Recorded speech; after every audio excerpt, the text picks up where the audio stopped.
Hey, it's Kevin Lawton with the New Warehouse Podcast here at MODEX 2022. I am joined in the booth by Monty McVaugh of OPEX Corporation from my home state, New Jersey. So we got to represent a little bit here. So Monty, welcome to the show, and how you doing today? I'm good. Thank you for having me. Definitely happy to have you on, and happy to hear a little bit more about OPEX, somebody we haven't had on the show before, so it'd be interesting to learn a little more. So you guys are here at MODEX, and you have a very big booth, a very big presence. So why don't you tell us a little bit about OPEX and what it is you guys do? Absolutely. So OPEX is a warehouse automation machine solution provider. Mm-hmm. As you mentioned, we're based out of New Jersey. That's where our headquarters is. Right. What many don't know about us is that we're fully vertically integrated. So we design, manufacture, assemble, install, service, and commission our systems. Okay. Pretty much A to Z we cover. Yeah. We're internationally, so we have installations across the world, sales offices in UK, France, Germany, Australia. But we were founded in 1973. Okay. Family owned. Yeah. Third generation. Which is pretty interesting. Yeah, definitely. They've been here the whole time throughout the show. And so in our booths, we have two systems. Our new Infinity good-for-person ASRS system. Right. And then our SureSort small item sorter. Okay. All right. And talk to us a little bit about, we'll talk about those products specifically in a little bit, but talk to us about, you guys have been around since 1973. Founded in 73, correct? 73, right. So a family-owned company, and obviously, a lot has changed since 1973, we could say, right? So talk to us a little bit about how, with OPEX, how you guys have been able to continue to innovate and bring new technologies to the market for material handling and be able to kind of stay on top of what's next. Yeah, so from an innovation standpoint, innovation's in our blood. Right. We're always trying to find new ways to solve challenging problems, thinking outside the box, right? Yeah. So with it being family owned, right, we can go directly to, the president and say, hey, I got this idea, I want to run it by you. Poke holes at it and see what he has to say. And he'll come back and say, hey, what about this, what about that? Or remember when we tried this, that didn't really work out? Well, the engagement is what drives the innovation, right?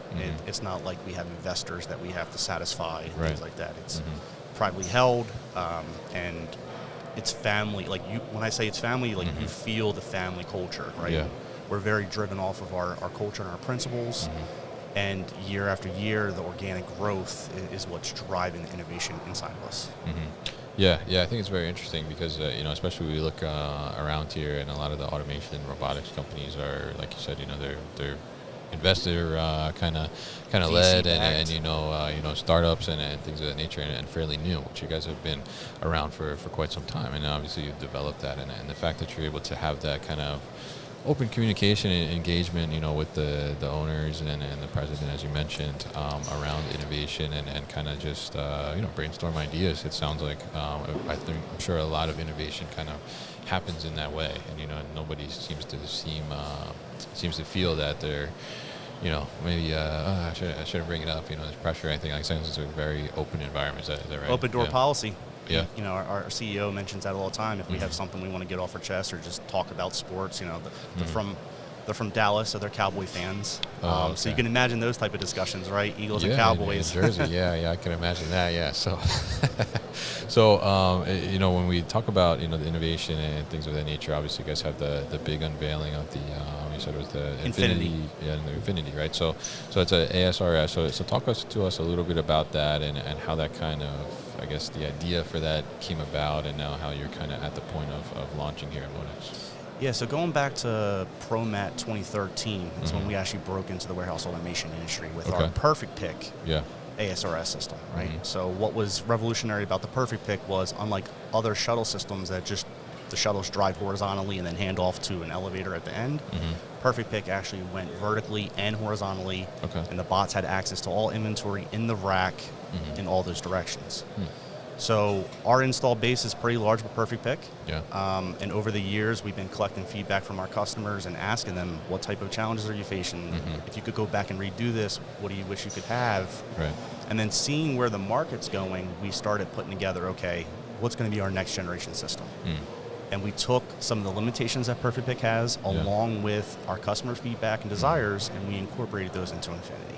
Gotcha. Okay. And so Infinity obviously, makes you think, and we're talking about ASRS. So Infinity gives you the idea that you're definitely maximizing on your space utilization, which I think is a huge thing within the warehousing space right now, especially as people are struggling to make sure they have enough inventory on hand and making sure that they're expanding in the way that they can meet their customers' demands and their customers' needs. So talk to us a little bit about how the idea of Infinity came into play and really how it helps you to maximize that space.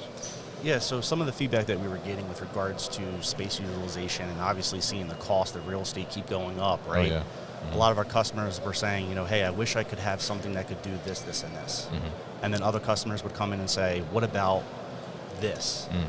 So at the center of Infinity is the word infinite. Yeah. Right? And we wanted to have infinite flexibility, infinite modularity, and be able to accommodate all those challenges that the customers are facing. Now, some customers, for example, are in older brownfield facilities and they have space restrictions. And one of the things that we incorporated in Infinity is the flexibility in the height. So Perfect Pick, our older system, smallest height was 16 feet. Right. Infinity can be as short as 9 feet. Interesting.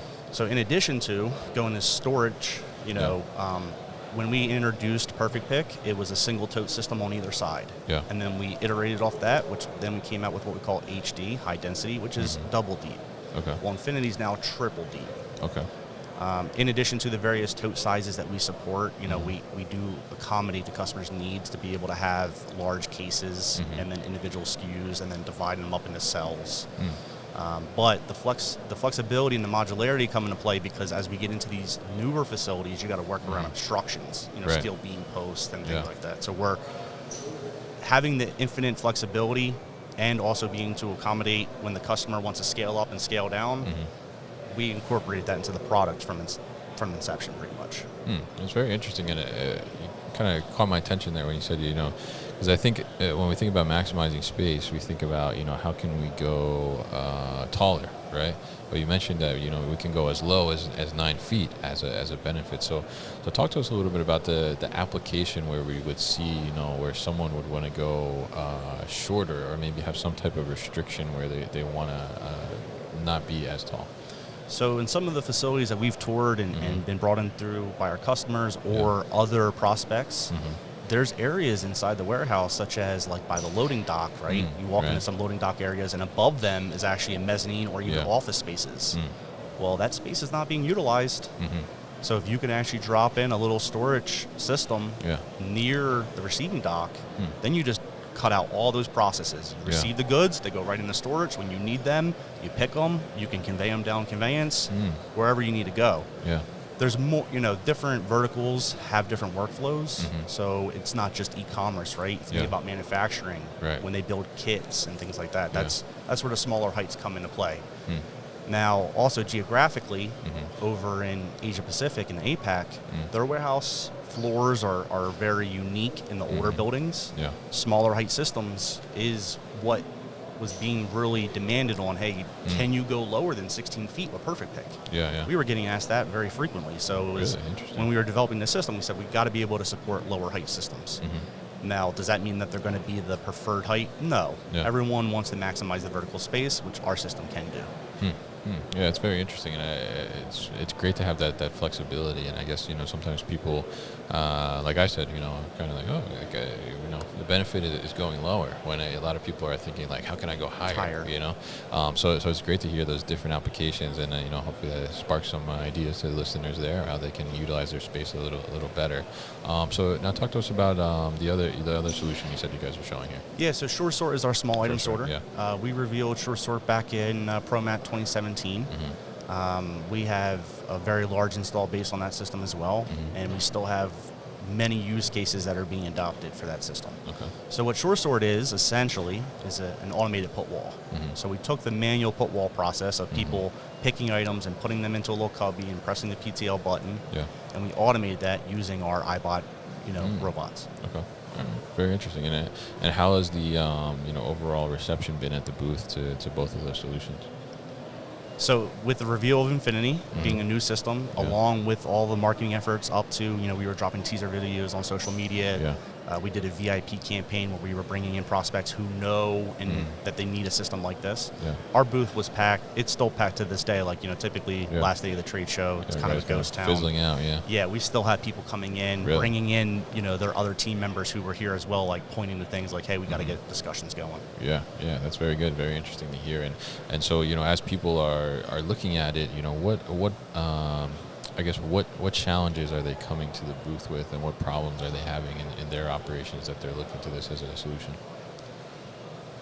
One of the main challenges, obviously, is, leading up to the pandemic, people were looking into automation. Right. And now it's not just like, hey, I need this, it's I have to have this, right? I need it yesterday. Yeah. Exactly. Yeah. So the labor shortages obviously are coming into play, which, going back to the scalability, one of the benefits of Infinity is you can turn off half the other side of the machine and if you don't have operators, and the bots will come to the other side where you do have operators. But, the need for automation is why they're here. Yeah. The labor shortages is why they're here, right? But then they're looking for the best provider, right? You can go buy a system from an integrator, or you can go buy a system from a new company who was just founded, but you need someone who's actually going to see you through the project. We have a lot of people that stop by that have no automation in their facility, and they're ready to make big jumps. Mainly because, with the holiday season approaching, they don't want it to be a repeat like last year where they couldn't get goods out to the door to their customers. Right. So they're looking for more of a solution provider. And, just speaking openly, if you were here in 2016, you walk down these aisles, you'd see a bunch of vendors selling motors, belts, sensors, and things like that. Yeah. This year, it's solutions. Oh, yeah. So you could see the trend in the market changing as well of where things are going. Yeah, absolutely. And I think you have a good point there about, how things have evolved, and you can see that on the floor. There's so much automation, so much robotics going on, and obviously you guys have a stronghold in that market with your history and that reliability as well, I think. So it's really interesting to hear about OPEX, or OPEX, sorry. It's very interesting to hear about OPEX and what you guys are doing with your new solutions and this Infinity shuttle system as well. I think it'd be great to see how its flexibility is put to the test, and how people try to maximize their space as much as possible by utilizing that. So if people want to find out more information about OPEX, how can they do that? You can go on OPEX.com. You can also check out warehouseautomation.com. All right, great. And we'll put all that information at thenewarehouse.com as well. And, maybe since you guys are in New Jersey, I'll have to stop in by sometime and check it out. Yeah, we'll give you a tour. In Morristown, we have our 3-campus triangle, right? So we have 3 facilities in Morristown. Okay. Well, 4 now. And then we can give you a tour of our manufacturing facility, state-of-the-art manufacturing facility over in Pennsauken, which is, 1 town over. All right, cool. We'll definitely check it out. So we'll put that information at thenewarehouse.com. And Monty, thank you so much for stopping by the booth and talking to me. Thanks, Kevin.